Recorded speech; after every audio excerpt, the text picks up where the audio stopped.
Boa noite, seja muito bem-vindo à nossa live de profissional para profissional, onde a gente vai falar sobre algum aspecto do atendimento clínico de crianças com TDAH. Para você que é psicóloga e psicopedagoga, eu me chamo Juliana Deodato, sou psicóloga e psicopedagoga, por isso estou falando para esse público, que é o público que eu tenho experiência, e formação, e atendo crianças. Hoje o meu foco de trabalho é crianças e adolescentes com TDAH e também treinamento de pais de crianças com TDAH. E hoje a gente vai estar aqui nessa live, nossa live de sexta-feira, que é a nossa live voltada para profissionais, voltada para atendimento clínico de crianças e adolescentes com TDAH. Então você que está chegando, seja muito bem-vindo, seja muito bem-vinda à nossa live de sexta-feira. E agora, toda sexta-feira, a gente vai ter esse encontro aqui. Sempre, gente, vai ser às 19h30. Hoje a gente está fazendo 19 horas, mas a partir da semana que vem a gente vai fazer às 19h30, tá bom? E a gente vai sempre conversar sobre algum aspecto, do atendimento clínico de crianças e adolescentes com TDAH. Então, essa live é mais voltada para profissionais, para psicólogos e psicopedagogos. Você que é mãe de TDAH, quer ter um aproveitamento maior do conteúdo, você pode ficar aqui, você vai ser muito bem-vinda. Mas a gente também tem uma live toda quarta-feira, 19 horas, voltada para mães, para famílias de TDAH. Que aí a gente tem um conteúdo mais específico, mais voltado para as famílias, de orientação, um conteúdo com uma linguagem também mais acessível, e uma linguagem mais direcionada mesmo à orientação de pais. E na sexta-feira a gente vai ter aqui mais uma conversa, e uma orientação voltada para os psicólogos e psicopedagogos que atendem crianças e adolescentes com TDAH. E hoje a gente vai começar uma série de lives. Na verdade, a gente já teve duas lives, sobre TDAH para profissionais, mas agora a gente vai iniciar uma série de lives que vão ser consecutivas, toda sexta-feira, 19h30, mas uma série de lives que vão ser, uma vai complementar a outra. Por quê? Porque o conhecimento de uma vai ser ampliado na live seguinte e posteriormente, nas outras lives também. E hoje a gente vai começar falando sobre o processo de avaliação do TDAH, quando a criança ali chega no nosso consultório. Deixa eu só acertar aqui a minha câmera. Quando a criança chega no nosso consultório com a suspeita de TDAH e às vezes até mesmo já com o diagnóstico fechado, porque independente da criança ter ou não um diagnóstico fechado, a gente sempre faz a avaliação no início, quando a criança chega pra gente, tá? E a gente vai falar então sobre esse processo de avaliação do TDAH e vamos conversar sobre alguns elementos essenciais, pontos essenciais nesse processo de avaliação que a gente não pode deixar de fora. A gente tem que ficar atento porque pode comprometer a nossa avaliação, o nosso diagnóstico, caso a gente não leve em consideração esses elementos, tá? Hoje a gente vai falar sobre isso. Semana que vem a gente vai falar sobre o perfil neuropsicológico do TDAH. Então a gente vai entender, todo esse perfil, até para que a gente possa fazer uma boa avaliação, dar um bom diagnóstico. A gente precisa entender qual é o perfil neuropsicológico do TDAH para que a gente consiga identificar se essa criança, tá dentro desse perfil ou não, tá? Então semana que vem a gente vai falar sobre isso e na outra semana, já tô adiantando aqui, mas depois eu coloco as informações aqui no meu Instagram, só pra gente ter um tempinho pro pessoal chegar. E na outra semana a gente vai falar sobre... Deixa eu pegar minha cola aqui. Sobre anamnese. A anamnese, gente, é um ponto essencial do nosso processo de avaliação de TDAH ou de qualquer processo de avaliação ali dentro do nosso trabalho, tanto na psicologia quanto na psicopedagogia. A anamnese é essencial, mas muitas vezes a gente sabe que é importante, a gente sabe que uma boa anamnese é um meio caminho andado aí no processo de avaliação, mas às vezes a gente não sabe muito bem como analisar as respostas dos pais dentro da anamnese e associar essas respostas a um processo de diagnóstico, né? Um processo de avaliação diagnóstica, né? De um possível transtorno. Então, a gente vai falar sobre isso, né? Vou mostrar para vocês quais são os pontos essenciais dentro da anamnese que a gente tem que estar atento, né? Que pode sinalizar fator de risco, né? Sinal de risco para o TDAH. E a gente vai falar muito sobre isso nessa live que a gente vai falar sobre anamnese. Então, assim, toda sexta-feira a gente vai se encontrar aqui. A partir de semana que vem vai ser 19h30 e a gente vai trazer aqui um aspecto do atendimento clínico de crianças e adolescentes com TDAH para a gente conversar e aprender juntas, tá bom? Então, você que é mãe de TDAH que está entrando aqui também, seja muito bem-vinda. Essa live, ela tem o objetivo de conversar com os profissionais, né, psicólogos e psicopedagogos, professores também que queiram participar, ótimo. Mas se você é mãe e quiser ficar aqui com a gente, fique, porque todo conhecimento é bom, né, e é importante, tá? Mas a gente tem a nossa live de quarta-feira, 19 horas, que é voltado para famílias de TDAH, e aí você é minha convidada especial. Vamos começar então, né?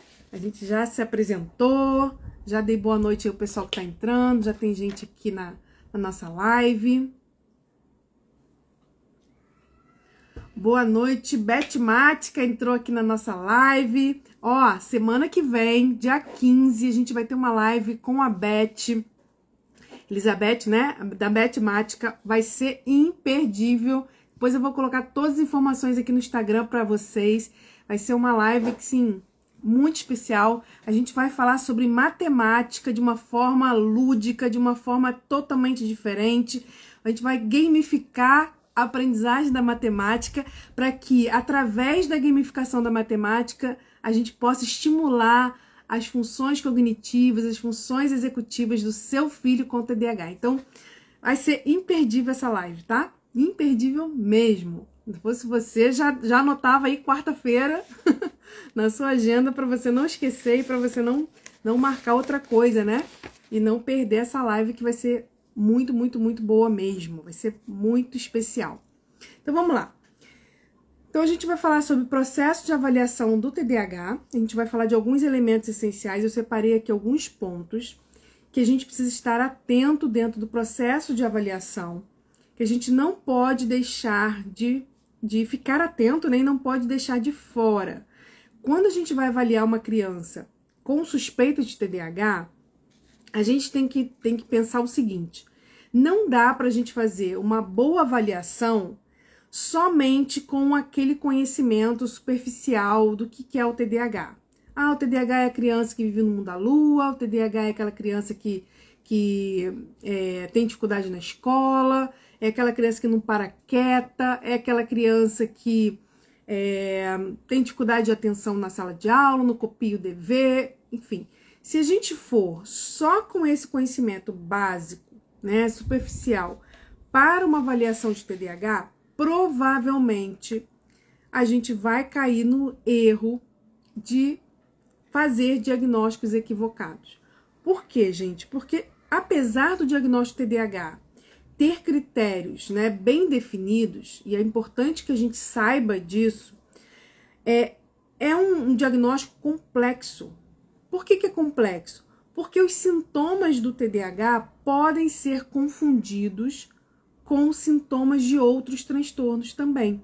Então, outros transtornos, tipo transtorno de ansiedade, transtorno depressivo maior, podem apresentar os mesmos sintomas ou sintomas parecidos com os de TDAH. Então, se a gente foca apenas nas listas de sintomas, né, a gente pode cometer alguns equívocos. Oi, Ana, seja bem-vinda. Muito boa noite.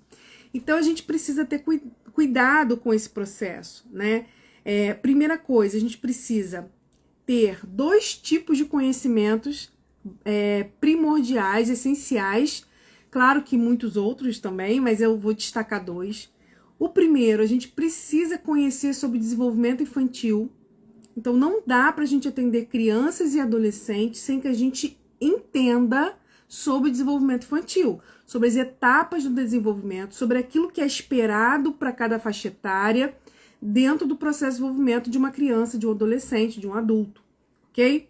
Então, o primeiro conhecimento aí, né, a primeira dica que eu que eu vou dar para que vocês busquem estudar e busquem se aprimorar, é no desenvolvimento infantil. Isso é importantíssimo, tá? Uma outra coisa que a gente também precisa investir, né, em informação e em conhecimento para fazer um bom diagnóstico de TDAH e também outros diagnósticos é na psicopatologia.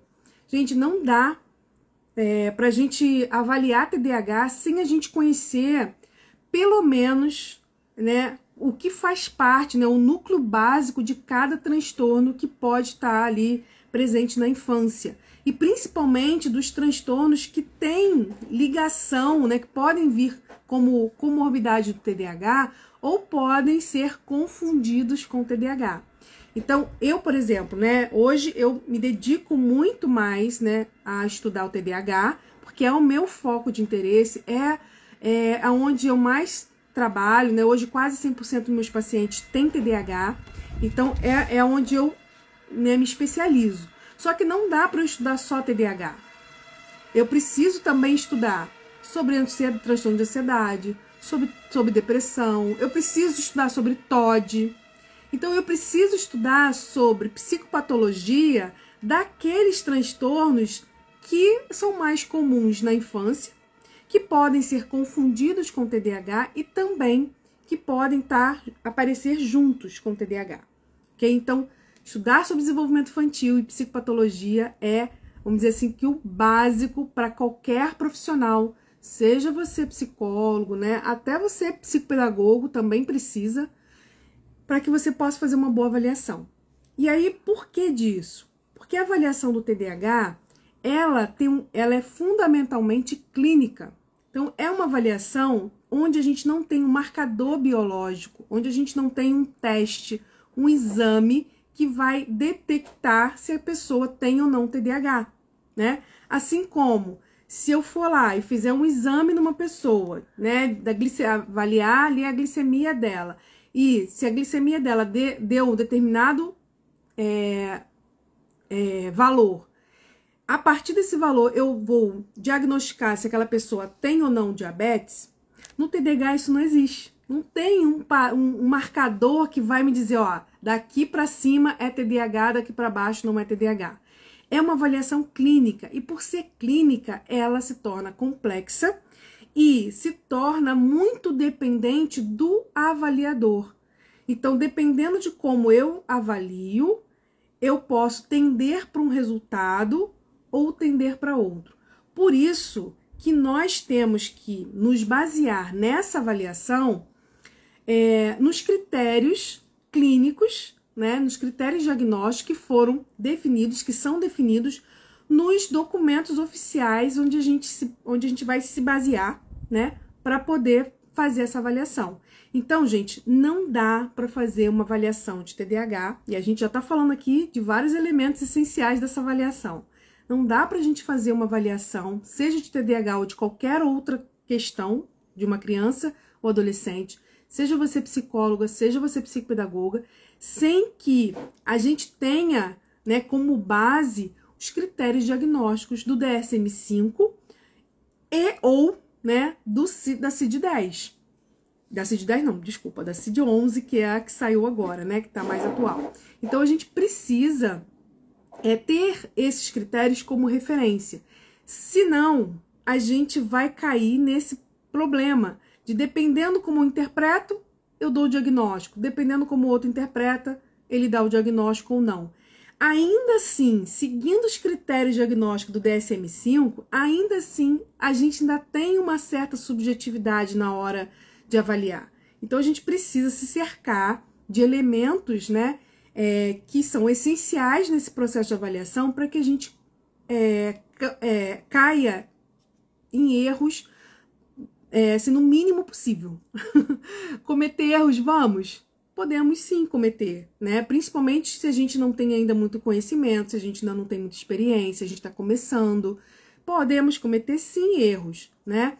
Mas quando a gente se prepara, quando a gente tem ali cuidados, né, nesse processo de avaliação, quando a gente está ali atentos a esses elementos essenciais, a gente tem uma tendência menor ao erro, tá? Então, a gente precisa ter atenção a isso e é disso que a gente vai falar.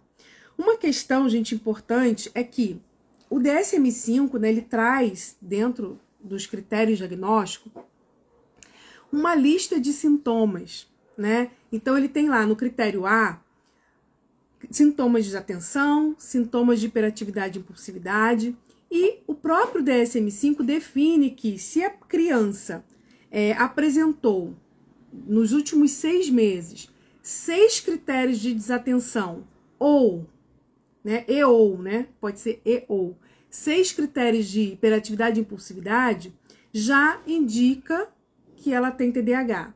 Mas, além disso, existem outros critérios. Então, na verdade, são 5, né? O A, o B, C, D e E. E a gente precisa ficar atento a esses 5. Porque o que eu venho percebendo, né? Eu faço supervisão com profissionais que estão aí avaliando TDAH. O que eu percebo? Que os profissionais, muitas vezes, ficam focados nessa lista de sintomas, né? Nessas listas de sintomas da desatenção, lista de sintomas da hiperatividade e impulsividade, e não levam em consideração os outros critérios. Então, nós temos 5 categorias, né? 5 itens ali de critérios, grupos de critérios que a gente tem que analisar cada um deles. E isso a gente não pode perder de vista, tá? Agora, uma coisa importante da gente saber, né?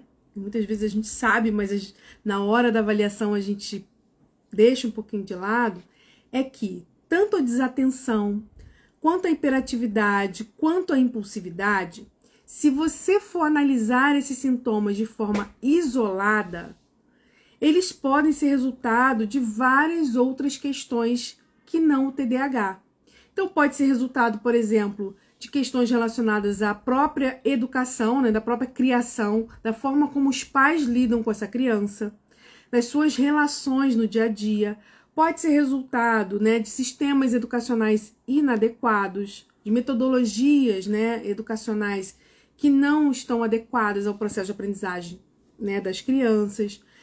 Pode estar associada a outros transtornos, né? Então, hiperatividade é um sintoma que pode estar presente no TDAH, mas também pode ser característica de outros transtornos. Então, você pode, por exemplo, ter uma criança com deficiência intelectual que tem hiperatividade, e não necessariamente ela tem TDAH também.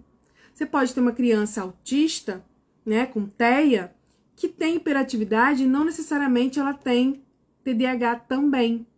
Então, esses sintomas analisados de forma isolada, eles não necessariamente vão indicar o TDAH, eles podem indicar uma série de outras coisas, de algum outro transtorno ou, às vezes, de alguma questão ambiental que pode estar prejudicando essa criança, tá? Então, a gente não pode esquecer disso, porque a gente precisa avaliar, né, dentro desse processo, avaliar os sintomas de uma forma contextualizada. Não dá para a gente avaliar os sintomas de uma forma isolada ou como se fosse uma lista de sintomas.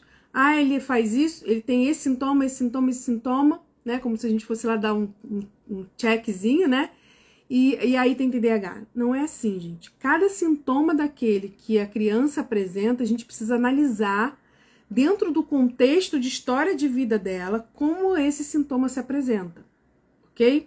Se esse sintoma tem a ver com o nível de desenvolvimento dela, né? Então, por exemplo, crianças com 3, 4 anos, é comum que elas tenham uma ativação motora muito maior do que crianças, né, mais velhas. Então, será que crianças de 3 anos a gente consegue fazer um bom diagnóstico de TDAH? Ou será que a gente pode confundir, né, que a gente pode achar que é TDAH um comportamento que talvez faça parte ali, né, do processo de desenvolvimento dela, né, do nível de desenvolvimento que ela está apresentando naquele momento. Então, a gente tem que prestar atenção nessas coisas, porque tudo isso interfere lá no final da nossa avaliação, tá? Seja você fazendo uma avaliação clínica, porque o diagnóstico TDAH é clínico, então, ainda que você faça uma avaliação neuropsicológica, ok, é importante, né? Mas a essência do diagnóstico TDAH é clínica. a avaliação neuropsicológica, a testagem, ela é complementar à avaliação clínica, ok? Então, isso também tem que ficar muito claro, gente, porque às vezes, né, eu vejo profissionais que às vezes fazem apenas testagem, né, faz só aquela avaliação neuropsicológica em cima dos testes e ali define ali o diagnóstico sem fazer toda aquela avaliação clínica que é importante ser feita, tá? Então, vamos lá. Dito isso tudo que eu já falei, né, que eu já falei um monte de coisa... E aí, você que tá aqui na live, o pessoal tá entrando aqui, seja muito bem-vindo. Pode colocar pergunta aqui, pode colocar seu comentário, eu tô aqui de olho. E a gente vai conversando, né? As mães que já estão acostumadas a fazer live comigo, participar de live comigo, já sabem que é conversa. Nossa live a gente vai conversando, eu vou tirando dúvidas. Né? Os profissionais estão começando agora, a gente tá começando a nossa live agora de profissionais, né? Então um pouquinho, às vezes não pergunta, né? Não fala, mas pode ficar à vontade. Aqui é a hora da gente tirar dúvida mesmo, tá? Então não deixa passar algo que eu falei que você não tenha compreendido. Eu vou trazer aqui, então, alguns elementos, além dos que eu já falei, né? Mas alguns elementos para que a gente possa realmente ficar atento. E são elementos que fazem parte dos critérios diagnósticos do DSM-5, tá? O primeiro deles é que a gente tem que ficar atento à duração dos sintomas de desatenção, hiperatividade e impulsividade.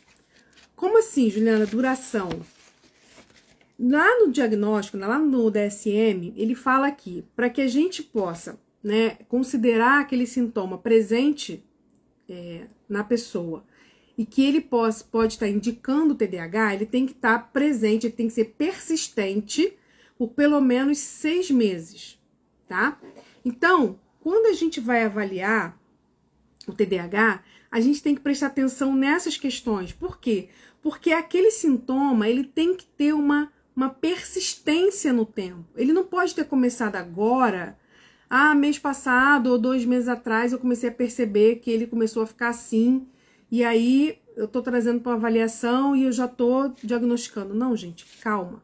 A gente precisa perceber, olha, se isso começou agora, vamos acompanhar um pouco mais e ver como isso vai evoluir, né? Se esse sintoma vai persistir por mais tempo. Porque sintomas de desatenção, de hiperatividade, de impulsividade, eles podem aparecer do nada, entre aspas, né? Ele pode aparecer ao longo da vida por vários motivos. Pode acontecer alguma coisa que desencadeie esse tipo de comportamento e isso não quer dizer que a pessoa tem TDAH. Um exemplo clássico, né, e que é muito comum e provavelmente você, psicóloga, psicopedagoga, já deve ter recebido no seu consultório essa situação. Pandemia. Então vamos lá. Criança com TDAH, né, pré-adolescente, adolescente com TDAH não, veio para o seu consultório, né, agora, depois da pandemia, com suspeita de TDAH, porque tem dificuldade de atenção, porque não consegue copiar do quadro, porque na aulas online não conseguia, né, prestar atenção, ficar ali na aula online. Só que até a pandemia, a criança não tinha problema nenhum com isso. Ela nunca teve problema com atenção, ela não era hiperativa, ela tranquila. Na época da pandemia que começou a aparecer. Então, assim, a pandemia pode ter sido um desencadeante desse sintoma de desatenção, de hiperatividade, de impulsividade, e não necessariamente ser o TDAH, ok?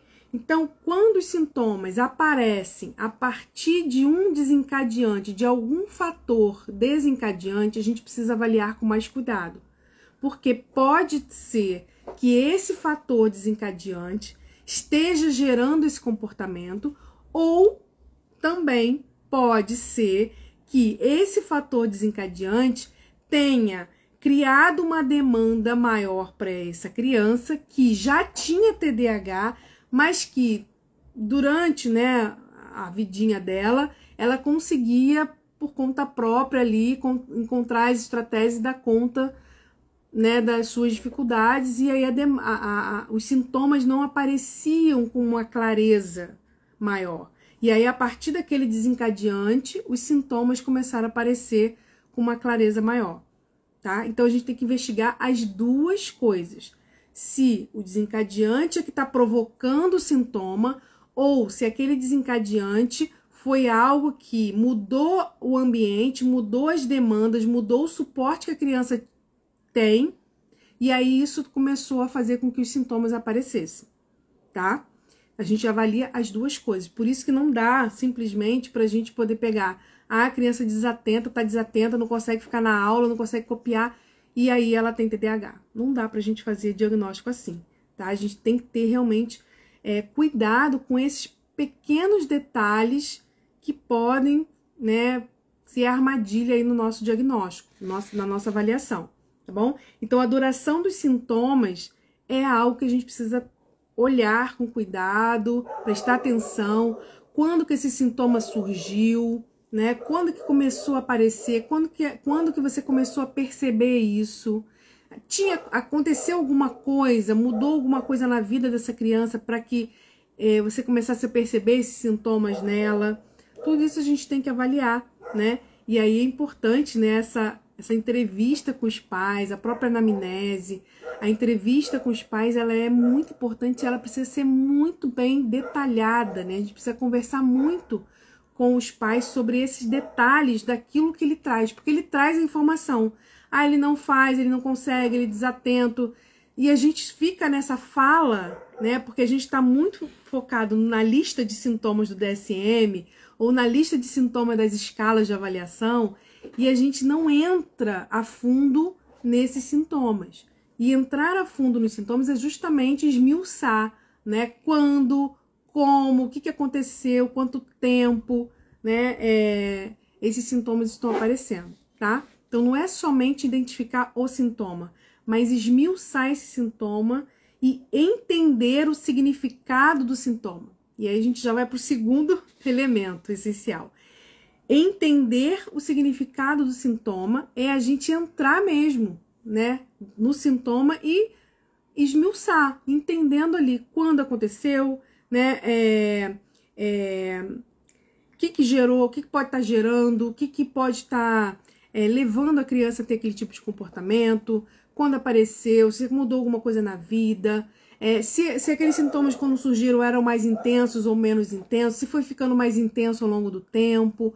Tudo isso a gente vai pesquisando nessa avaliação que vai nos dando um entendimento sobre o sintoma.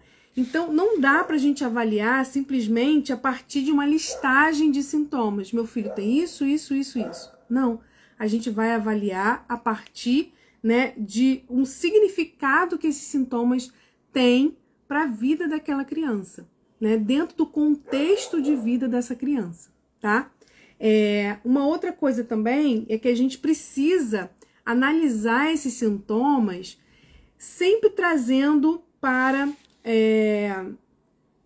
o construto básico, né? Os itens básicos, vamos dizer assim, os elementos básicos do diagnóstico TDAH, que são o déficit de atenção, a hiperatividade e a impulsividade. Então, todos os sintomas que os pais, né, ou os professores, ou a própria criança for relatando para você, você precisa trazer esse sintoma para, né, correlacionar esse sintoma com o construto do TDAH, com o perfil neuropsicológico do TDAH, né, com aqueles 3 elementos básicos de um diagnóstico TDAH, que é desatenção, hiperatividade e impulsividade.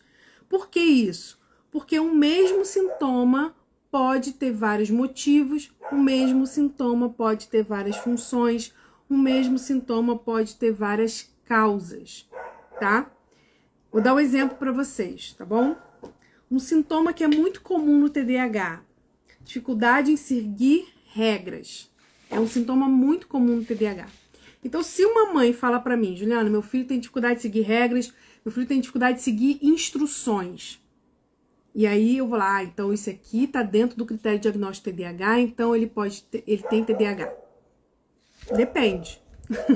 Depende do porquê, do qual motivo, do qual perfil dessa criança, do porquê que ela não consegue seguir instruções, tá? O próprio DSM chama atenção, vou até ler aqui para vocês, ó. Só um minutinho. Vou ler aqui para vocês aonde está escrito algo sobre isso, ó.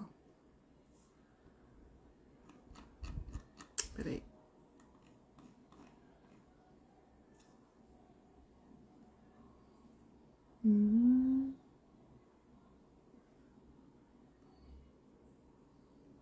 Opa, sumiu aqui. Ah, tá. Ó, os sintomas não são apenas uma manifestação do comportamento opositor, desafiador, de hostilidade ou de dificuldade para compreender tarefas ou instruções.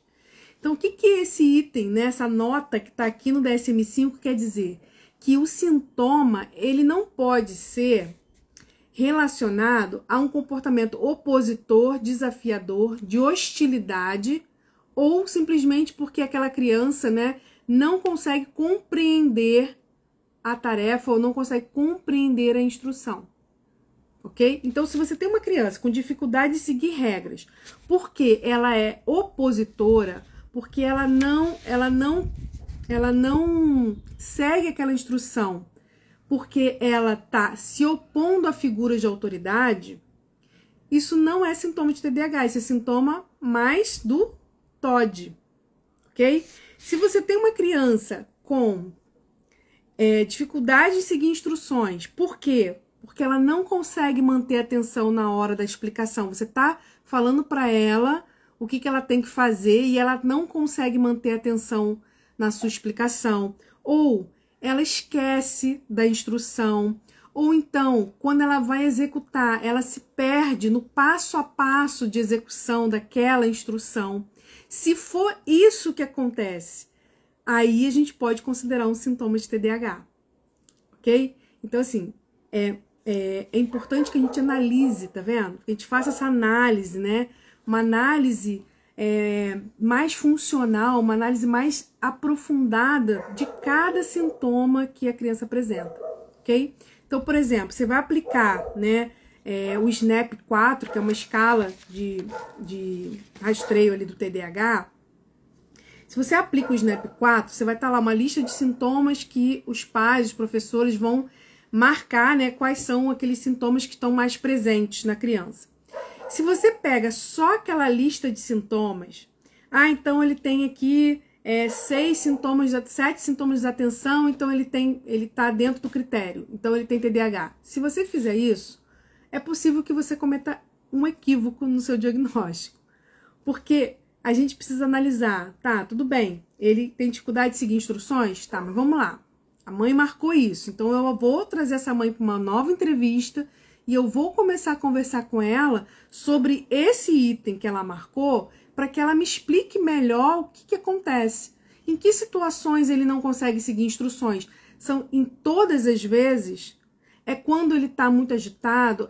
É quando você quer impor uma coisa e ele não quer obedecer aquilo? Ele está mais opositor? Ele até consegue entender o que você está falando, mas na hora de executar, ele não consegue executar aquela instrução. Então, você vai, na entrevista com a mãe, você vai esmiuçando esse sintoma que ela marcou ali no SNAP, né? Que ela relatou para você que a criança está apresentando, ok? Porque aí você consegue compreender melhor se aquele sintoma tem correlação com a desatenção, impulsividade e hiperatividade ou não. Ou tem correlação com alguma outra coisa, tá? Se tiver correlação com o construto do TDAH, ele tem um sintoma que tem a ver com o TDAH, que pode estar indicando TDAH. Se não, ele pode estar indicando outro transtorno, tá? Até aqui tudo bem, pessoal? Vi que entrou aqui, Miriam entrou, né? O pessoal entrou, boa noite. Tá tudo bem até aqui? Então, primeiro a gente falou da duração dos sintomas, que é importante a gente observar isso. O entendimento do significado do sintoma. Então, não basta a gente pegar os sintomas nu e cru, como a mãe fala, ou como ela marca nas escalas de avaliação. A gente precisa esmiuçar esse sintoma, entender o que está por trás, né, desse sintoma, e se esse sintoma está relacionado ao construto básico ali do TDAH. Tudo bem? Podemos seguir? Outro ponto que a gente precisa ficar atento aí nesse processo de avaliação: frequência e intensidade dos sintomas. Então, todo transtorno, ele está relacionado a um conjunto de sintomas que aparece na vida da pessoa, né? Mas que apresenta uma frequência e uma intensidade acima da média das pessoas daquela faixa etária daquela pessoa. O próprio DSM-5 fala sobre isso, ó. Ele fala o seguinte, ó. Vamos falar aqui da desatenção, tá? 6 ou mais dos seguintes sintomas persistem, olha a questão da duração, persistem por pelo menos 6 meses em um grau que é inconsistente com o nível de desenvolvimento e que tem um impacto negativo diretamente nas atividades sociais, acadêmicas e profissionais. Então, a intensidade, né, a duração tem a ver com a frequência, e a intensidade é que tem que ser num grau inconsistente, num nível acima do desenvolvimento daquela criança. Daquela criança, né, daquela faixa etária dela, no nível de desenvolvimento que ela apresenta, ok? Então, a gente precisa ter atenção a isso, tá? Então, se eu for falar hoje de déficit de atenção ou de desatenção, possivelmente todo mundo aqui nessa live vai dizer que tem um pouco de desatenção, né? Que acha que tem TDAH porque tem desatenção, porque tem alguns desses sintomas relacionados ao TDAH. Mas quando a gente vai definir se aquela pessoa tem um transtorno ou não, a gente, dentre outras coisas, a gente foca muito na frequência e na intensidade. O TDAH, ele tem TDAH 24 horas por dia, 365 dias por ano. Ele não tem TDAH só quando ele dorme mal, ou só quando ele está muito estressado, quando ele está muito atarefado. Ele tem TDAH todos os dias, todo momento, né? E a intensidade dos sintomas é acima da média da sua faixa etária, do seu nível de desenvolvimento, ok? Então é assim que a gente vai definindo se aquela desatenção que a criança está apresentando é relacionada a um transtorno ou não, tá? Uma outra questão que também é importante, que às vezes a gente não se atenta para isso, é que os sintomas, eles precisam aparecer em, no mínimo, 2 ambientes, né? 2 locais diferentes. Então, ele precisa aparecer em 2 ou mais ambientes. O que isso significa? Que a gente precisa investigar, que a gente precisa coletar informações de, no mínimo, 2 fontes diferentes, de 2 ambientes que essa criança frequenta diferentes. Então, quando a gente está falando de criança, geralmente a gente coleta informações da família, né? Da casa ali, dos pais, e a gente coleta informações da escola. Então, são 2 fontes de informação que a gente vai coletar para identificar se esses sintomas aparecem com frequência e intensidade nesses 2 ambientes, tá? Pode ser outros ambientes? Pode. Às vezes é um ambiente, por exemplo, não necessariamente um ambiente, mas de relações também. Então, às vezes aparece em casa, às vezes aparece nos relacionamentos de amizade, às vezes aparece na escola, no trabalho, né, quando a gente fala de adulto. Então, ela pode aparecer em várias situações, várias áreas da vida da pessoa. E a gente precisa observar isso, tá? Quando os sintomas de TDAH, os sintomas que a gente está investigando, né, aparece apenas em um ambiente ou apenas em uma área da vida da pessoa, a gente precisa investigar um pouco mais, né, e investigar se esses sintomas não podem estar sendo causados por problemas familiares, né, se caso for acontecer só em casa, ou se acontecer só na escola, por problemas relacionados a questões, né, de metodologia de ensino, né, sistemas educacionais inadequados. Então, assim, o critério é, no mínimo, 2 ambientes. Se só está aparecendo em um, a gente precisa investigar um pouco mais, de uma forma mais aprofundada, ok? Tá, só aparecem os sintomas em casa. Então, a gente vai analisar ali em casa o que está acontecendo, que pode estar gerando esses sintomas, para que a gente identifique se aqueles sintomas realmente são relacionados a TDAH ou podem estar sendo causados por uma questão ali familiar, tá? Oi, Lilian, seja bem-vinda. Agora, eu vou dar uma dica para vocês também, do seguinte. Vamos pensar que a criança só apresenta dificuldades, só apresenta aqueles sintomas na escola, que em casa ele não apresenta. E aí, pelo critério diagnóstico, ele não poderia ser classificado, né, como TDAH, porque só apresenta em um ambiente. E aí, qual é a orientação? É que a gente investiga um pouco mais, né, que eu acabei de falar aqui. Por que a gente investiga um pouco mais? Porque além do que eu falei, que o ambiente pode estar sendo o causador daquele sintoma e não o TDAH, ok?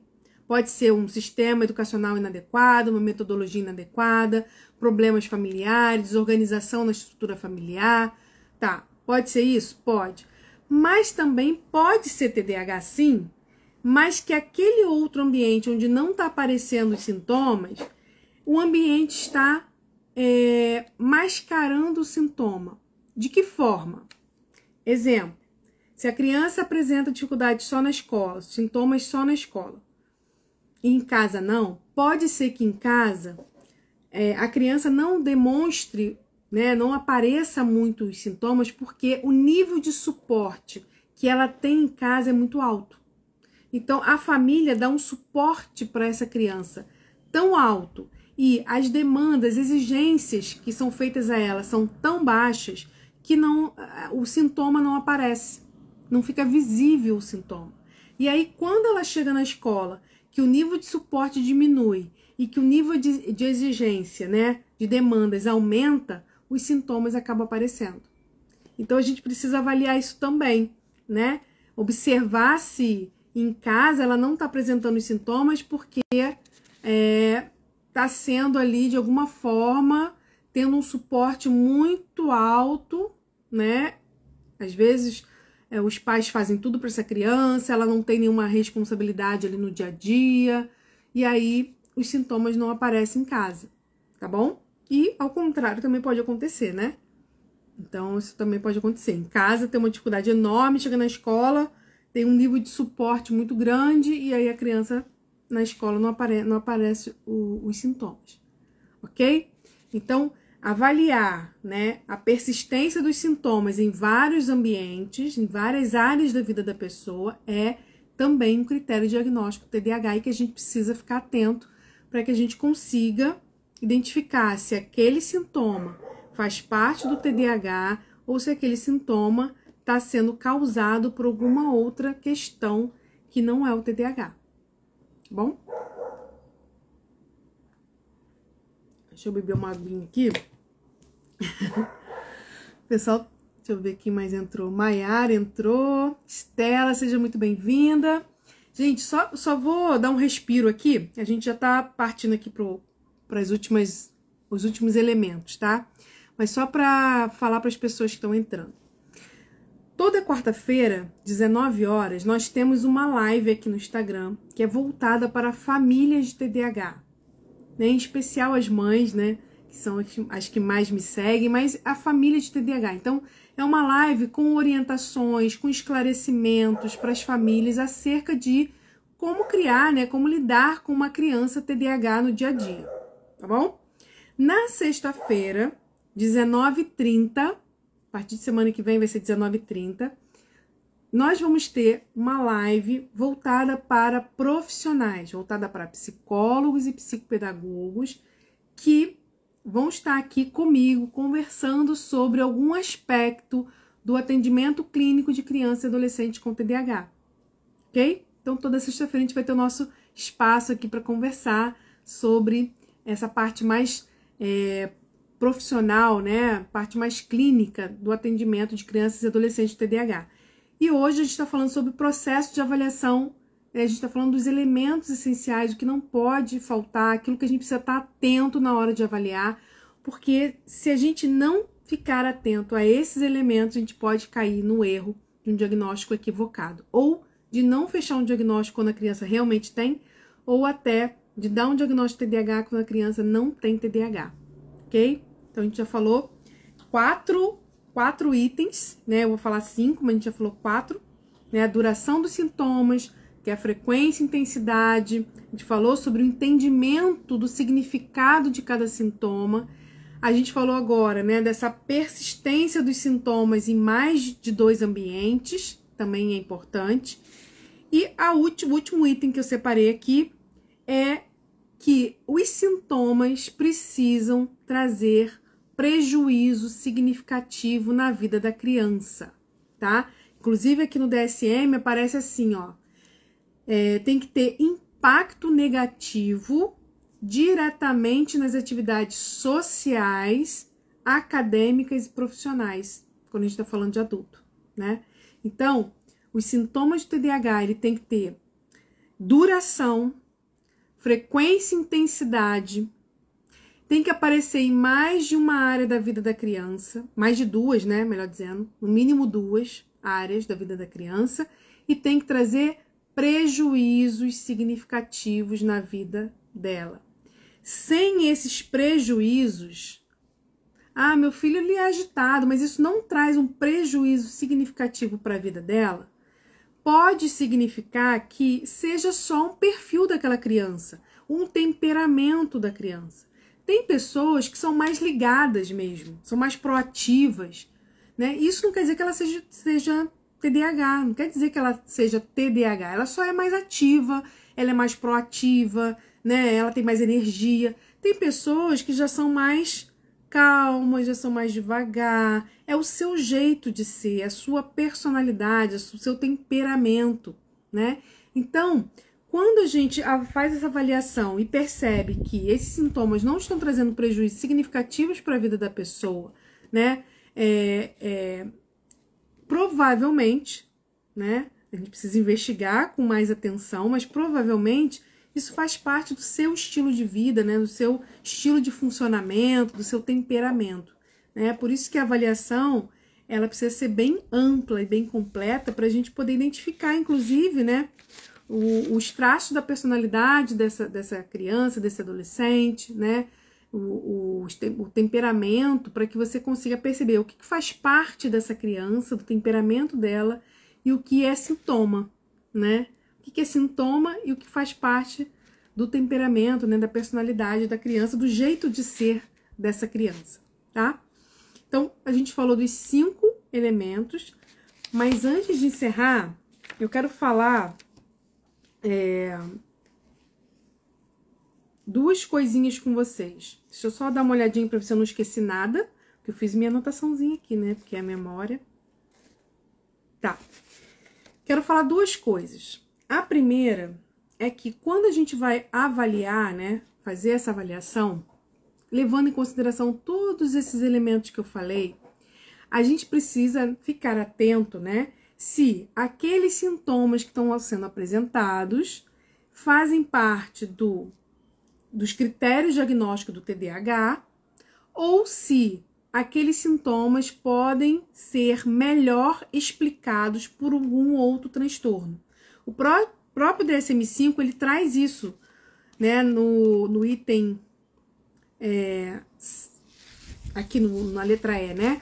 Ele fala assim, ó, os sintomas não ocorrem, né, esses sintomas que estão sendo relatados, eles não podem estar ocorrendo junto com um quadro de esquizofrenia ou algum transtorno psicótico.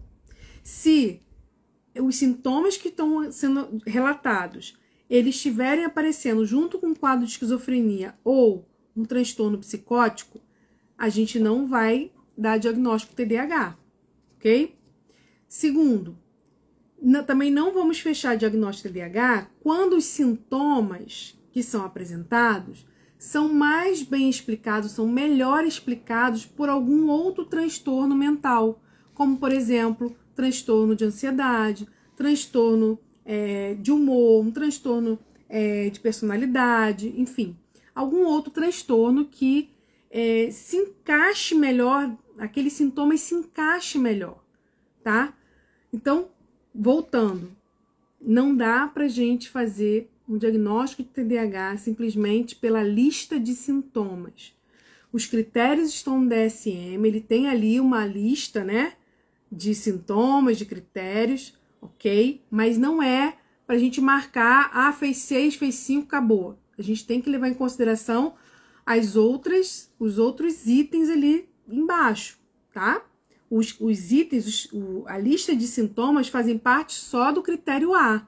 A gente tem que observar o critério B, o critério C, o critério D e o critério E, ok? E no critério E diz que se aqueles sintomas que foram relatados lá no A forem melhor explicados por outro transtorno, a gente não fecha o diagnóstico TDAH. Que é aquilo que eu expliquei. Se a criança tem dificuldade de seguir regras, né? Seguir instruções, porque ela tem uma questão opositora de disputa de poder com os pais, isso é melhor explicado pelo TOD do que pelo TDAH. Ok? Vamos lá. E o último item que eu falei, que eu ia terminar com 2 pontos, né? São as fontes de informação. Se a gente já sabe que a gente precisa analisar pelo menos 2 áreas, 2 ambientes, né? 2 áreas da vida da criança, a gente precisa coletar informações mais variadas possíveis de diferentes fontes. Basicamente, quando a gente vai avaliar uma criança com TDAH, a gente vai coletar fontes da criança, né? A gente vai observar a criança, a gente vai ali, né, conversar com a criança e tudo mais. A gente vai coletar informações dos pais e a gente vai coletar informações dos professores. Basicamente é isso. A gente pode também coletar outras informações, né, com avós, com babá, também, né, de outras fontes, mas basicamente são essas 3. E aí, o que eu quero chamar a atenção para vocês?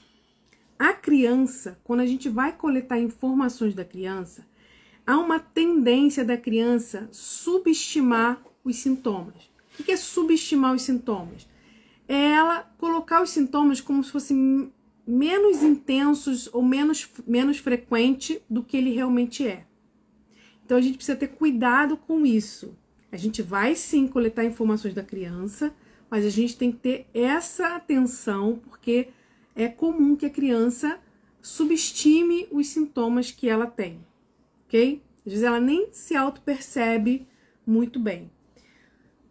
Os professores já é o contrário, né? Há uma tendência maior da escola, dos professores, superestimarem os sintomas, principalmente quando a criança tem alguma questão comportamental, né? Além da desatenção, ela também tem hiperatividade, desregulação emocional. Por quê? Porque o professor, ele tá ali lidando com várias crianças ao mesmo tempo, e mais aquela criança que atrapalha o bom andamento da sala. Então há uma tendência desse professor, dessa escola, perceber os sintomas como maiores do que eles são, tá? Então, quando a gente for coletar as informações da escola, se possível, não colete as informações só através de relatório, só através, né, de preenchimento de escala. Se possível, converse com o professor, converse com a escola. Por quê? Porque quando você for conversar com a escola, quando você for conversar com o professor, você vai conseguir fazer aquilo que eu falei antes, entender o significado do sintoma. Entender o que realmente está acontecendo, quando que acontece. Tá, ele é hiperativo, mas ele é hiperativo, impulsivo, em que momentos, né? Ele fica mais hiperativo depois do recreio, depois de atividades da educação física, que ele se agita muito. No início da aula ele é tranquilo. Então, assim, a gente vai conversando com a escola e vai esmiuçando e vai entendendo esse sintoma para que a gente possa conseguir coletar informações de mais qualidade, tá? Aquelas informações que são enviadas através de relatório, através de marcar checklist, né? Marcar escala, a gente vai utilizar? Ok, mas a gente tem que sempre ter, né, um olhar de que, será que o professor entendeu na hora de responder? Será que ele não está superestimando esse sintoma? A gente precisa ficar atento a isso, tá? E, se for possível, conversar com a escola, melhor, porque aí você vai tirar todas essas dúvidas, tá bom? E o por último, que são os pais. Dentro das pesquisas científicas, os pais são a fonte mais, vou dizer fidedigna, mas a melhor fonte de informação para, né, a avaliação do TDAH são os pais. É claro que a gente não vai fazer avaliação só focado no que os pais dizem. Os pais podem subestimar o sintoma? Pode. Os pais podem superestimar os sintomas? Pode também. Mas, de um modo geral, as pesquisas indicam que os pais são boas fontes de informação. Sendo que não adianta a gente dar um papelzinho para ele preencher de checklist e a gente pegar aquilo e fazer só uma análise depois. A gente precisa fazer uma boa anamnese, a gente precisa fazer uma boa entrevista com esses pais, uma boa conversa com eles, esmiuçando cada sintoma desse, para que a gente realmente consiga extrair as melhores, né, informações e as informações que vão realmente nos ajudar na hora desse diagnóstico, ok? O pessoal tá entrando aqui. Tudo bem, pessoal? Então, assim, eu trouxe aqui, né, de um modo geral, assim, o máximo de informações que eu pude analisar aqui com vocês. Eu sei que existem outros pontos importantes. Então, por exemplo, questão dos sintomas aparecerem antes dos 12 anos de idade, a gente precisa ficar atento a isso, né? E se aparecer depois dos 12 anos, não é TDAH? Pode ser TDAH, mas a gente precisa analisar por que só está aparecendo agora, depois dos 12 anos. Porque antes tinha um nível de suporte alto e um nível de exigência baixo, e agora, depois dos 12 anos, isso mudou? Será que é isso? Então, a gente precisa analisar tudo, ok? A gente precisa analisar se, além do TDAH, a criança tem outro transtorno associado, alguma comorbidade.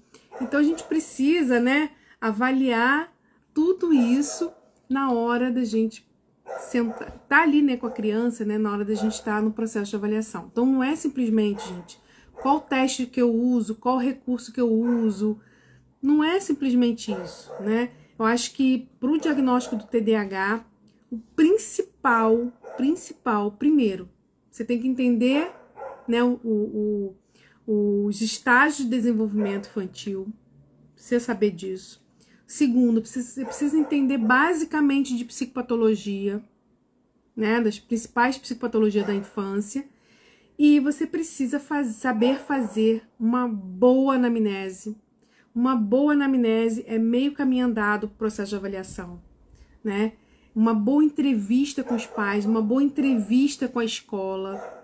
Se você souber fazer uma boa entrevista com os pais, uma boa entrevista com a escola, você consegue fechar o diagnóstico muito bem. Muito bem.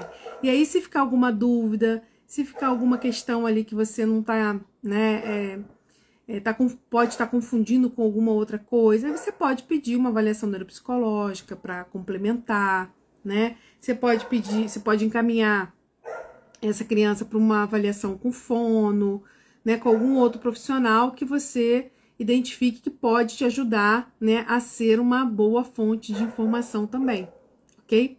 Mas como a avaliação TDAH é clínica, se você fizer uma boa avaliação clínica, você, baseado, né, nos critérios diagnósticos, você consegue chegar num bom resultado e a tendência a erro é muito menor, ok? Deixa eu ver aqui, o pessoal ainda tá aqui. Alguma pergunta? Quem tá aqui? Ana, Renata, com alguma dúvida? Eu sei que é muita informação, né?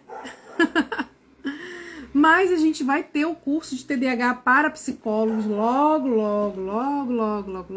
Tô só esperando minha mudança. Assim que eu me mudar agora no finalzinho do mês, eu vou estar tranquila, vou ter mais tempo, mais um horário, né? E aí a gente vai lançar o curso para psicólogo, para psicopedagogo, que vai esmiuçar tudo isso que eu falei em 1 hora, né? Vai virar aí aulas, né, com mais tempo para você assistir devagar, né, com informações, né, com os slides para ficar mais visual. Ó, a Ana colocou, é super difícil distinguir. E é verdade, Ana.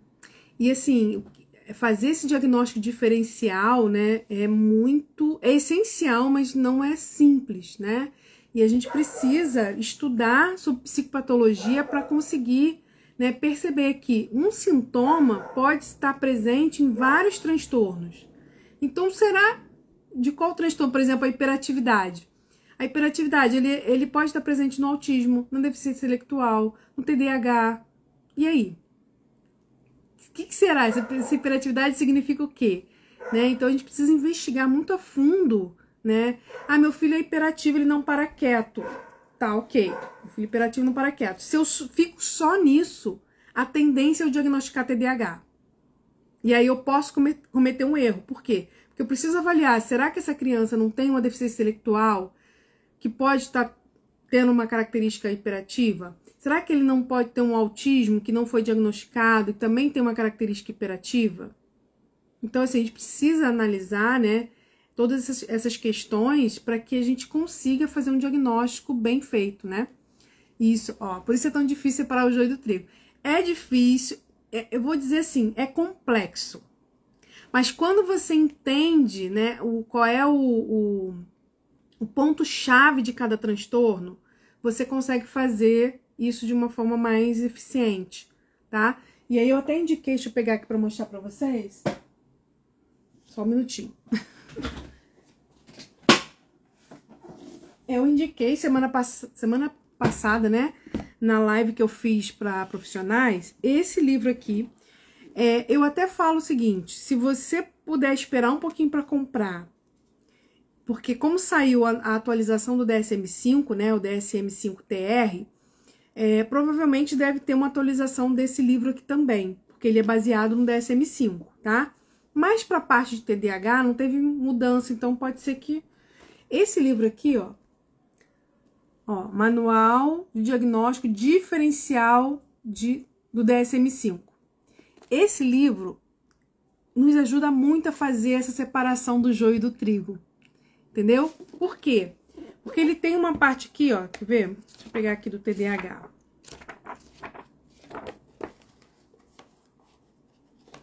Acho que é aqui. Só um minutinho que eu vou mostrar pra você. A Ana aí, super mentora. Aprendi muito com você, Ana. Agora eu tô só levando pra frente, né? Deixa eu pegar aqui o TDAH. Ô, meu pai. Transtornos 168.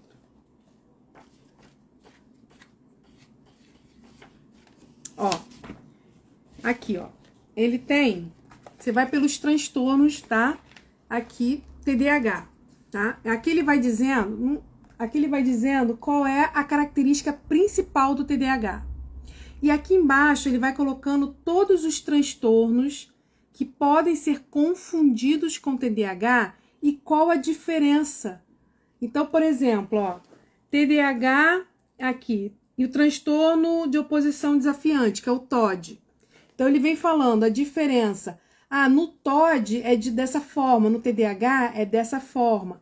Então, o comportamento, por exemplo, de desobediência, né? Que os pais relatam muito. O comportamento de desobediência no TDAH tem um motivo. No TOD tem outro motivo.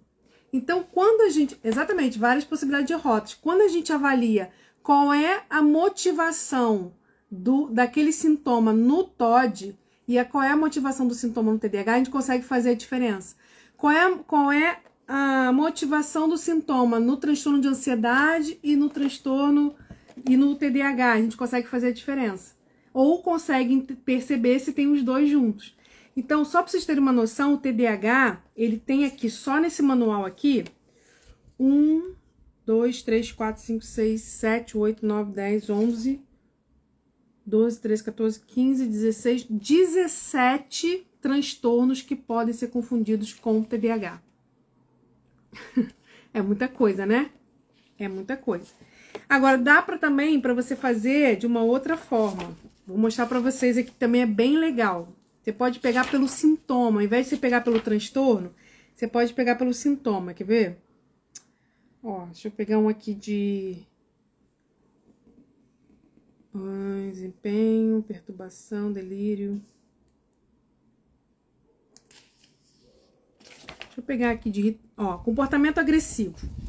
Comportamento agressivo. O que pode ser? Vamos dizer que o sintoma principal é comportamento agressivo. Tá na 116. Aí você vai lá em comportamento agressivo. E aí você vai vendo assim, ó. Comportamento agressivo. Aí tem uma pergunta aqui. Se for uma resposta, você vai seguir para cá. Se for outra resposta, você vai seguir para cá. Entende? Então, por exemplo, ó, comportamento agressivo. É devido a efeitos fisiológicos de alguma substância, incluindo medicamento? Então, esse comportamento agressivo é porque a pessoa adquiriu algum tipo de medicamento, alguma substância? Se for, ela segue para cá, ok? Até chegar nos possíveis diagnósticos. Se não for, ela segue aqui para baixo. Ah, é devido a efeitos fisiológicos de uma condição médica geral? Será que é alguma coisa relacionada a uma condição médica? Se for condição médica, ele vem para cá, ok? E aí ele vai chegando no diagnóstico, tá vendo? Ele vai fazendo perguntas e você vai fechando o diagnóstico. Ó, pode ocorrer no... comportamento agressivo está ocorrendo no contexto de um delírio ou uma alucinação? É uma agitação associada a pelo menos 2 sintomas característicos da catatonia? Está ocorrendo no contexto do humor elevado? Está ocorrendo como parte de um padrão de violação dos direitos básicos de outras pessoas? Está ocorrendo como parte de uma perturbação da personalidade persistente? Então, olha, tem muitas coisas, pode ser muita coisa. Pode ser muita coisa. Então, assim, esse manual aqui, ele é muito, muito importante, gente. Quem trabalha com avaliação não pode deixar de ter, tá? Eu acredito que ele deve sair uma atualização, né? Mas não sei quando, né? Mas, assim, mesmo assim, eu acho que já vale a pena, né? Renata, você não conhecia? Ele é muito bom. Ele é muito bom mesmo. Muito bom mesmo. Ajuda bastante. Ok? Podemos encerrar. Querem fazer mais alguma pergunta? Lembrando, próxima sexta-feira a gente vai estar aqui novamente na nossa live para profissionais. Vai começar às 19h30, tá bom? Eu precisei ajustar o horário, passar um pouquinho para mais tarde, porque eu vou começar o atendimento de uma criança lá nos Estados Unidos. E para ajustar o fuso horário, eu tive que atender, né, terminando aí esse horário, né? Então não tem como fazer a live mais 19 horas, vai ter que ser 19h30 mesmo, tá? Então a gente vai fazer semana que vem, e semana que vem a nossa live vai ser sobre o perfil neuropsicológico do TDAH. Então a gente vai analisar tudo, como é que funciona o TDAH, quais são as principais dificuldades dele em termos de desse perfil, né, neuropsicológico, das funções executivas, né, para a gente poder entender, né, o funcionamento do TDAH e poder, quando for analisar o sintoma, quando for analisar os critérios ali, os sintomas, a gente poder analisar sempre puxando para o perfil neuropsicológico. Então, esses sintomas aqui estão dentro desse perfil, então pode ser TDAH. Se os sintomas estão fora desse perfil, provavelmente não é TDAH, ok? Semana que vem a gente vai conversar sobre isso, tá bom? Obrigada, Renata, obrigada, Ana, obrigada a todos que entraram aqui e até a semana que vem. Vai ficar gravada a live, tá, gente? Lá no meu canal do YouTube, Juliana Deodato, a live fica gravada lá, aqui também no Instagram, mas lá eu acho que fica melhor de assistir, tá? Tchau, tchau.